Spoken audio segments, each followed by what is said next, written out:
Our political analyst, Professor Ntsikelelo Breakfast, joins us to discuss these latest developments and what they mean for the political landscape. He joins us now via our video link. Professor, thank you so much for your time this evening here on SABC News. Now, we've just seen today Floyd Shivambu officially launching his political party, Africa Mayibuye movement. One would say that this was always expected, right? Particularly when he began this consultation process. Yeah, but I think the consultation process was just a formality.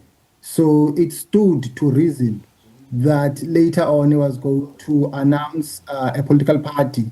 And I think he's using this political party as a platform or as a forum to rescue his political wilderness, given the fact that he was booted out of MK. But I think also he has always wanted to be at the helm of power. He has also announced himself as the president of the party. I don't know who elected him.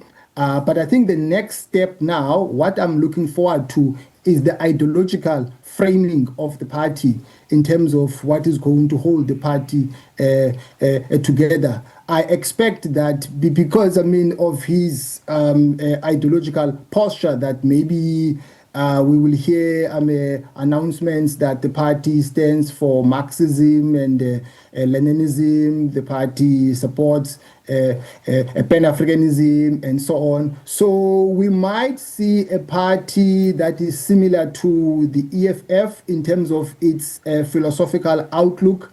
But it's going to be very interesting how they are going to perform in the upcoming local government elections. Because if you examine at close range the political landscape, you realize that we have a very fragmented political environment. And Professor, just looking at the upcoming local government elections, not so long ago, we saw the IEC making that announcement saying they have at least 472 political parties which have registered, officially in the country. And, one can expect that they will be contesting next year's elections. And one would say, Floyd Shivambu saying that, South African voters are ready for a progressive alternative.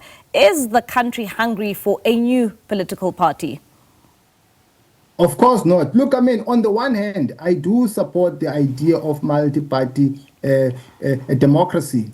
But at the same time, I think also too much of everything is dangerous. When you have too much on your menu, that can also create a scope for a confusion, in particular amongst younger voters. That's why from time to time I come across people who say that they are very much confused in terms of who to vote for because of the shopping list of political parties that we have.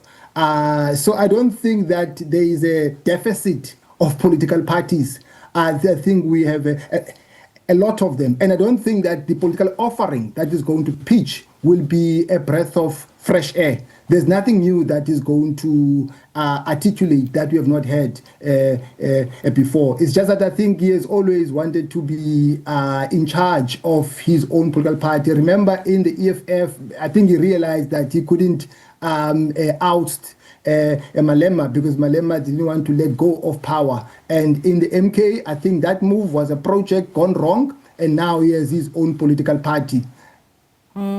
Professor, just looking at, the launch of this movement and looking at the kind of parties that Floyd Shivambu comes from, more recently the MK party, but at the same time the EFF, and you're saying that some of his sentiments really resonate with the economic freedom fighters. What does this mean for the EFF? And you'd remember before the MK party came into the political landscape, really they were underestimated in terms of their performance. The EFF currently on 9%. What does it say about its performance at the polls? Can we expect this party to bite into the voters of the EFF? The EFF unfortunately has had a downward electoral trajectory. It has been dealt with a blow in a big way, covering the period of 2021 at local government level. And also in the recent general elections.